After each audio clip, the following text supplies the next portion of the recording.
পাঞ্জাবত দীৰ্ঘ সময় ধৰি আতংকৰ সৃষ্টি কৰিছিল কুখ্যাত গেংষ্টাৰ তেজাই। ধন দাবীৰ বাবে পাঞ্জাবৰ ব্যৱসায়ীসকলৰ মাজত আতংকৰ অন্য নাম আছিল তেজা।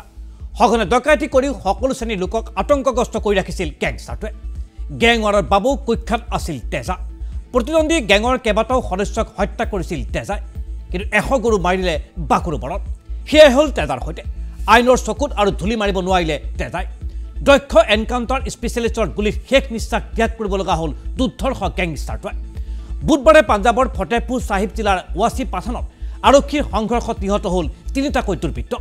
তাৰে এটাক তেজা বুলি চিনাক্ত কৰিছে পাঞ্জাব আৰক্ষীয়ে। পাঞ্জাব আৰক্ষীৰ এণ্টি গেংষ্টাৰ টাস্ক ফ'ৰ্চৰ এটা দলে হত্যা কৰিলে তেজা আৰু তাৰ সহযোগীকেইটা। হত্যা আৰু ডকাইতিকে ধৰি 50টাৰো অধিক গোচৰ ৰুজু আছিল তেজাৰ বিৰুদ্ধে।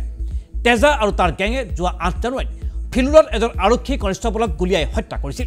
ইয়াৰ পাছতেই গেংষ্টাৰটোৰ বিৰুদ্ধে অভিযান তীব্ৰতৰ কৰি তুলিছিল পাঞ্জাব আৰক্ষীয়ে, আৰু যাৰ বাবে এই তেজাৰ লগতে আন 2গৰাকীকৈ দুৰ্ধৰ্ষ লোকক আজি গ্ৰেপ্তাৰ নিহত কৰিলে পাঞ্জাব আৰক্ষীয়ে।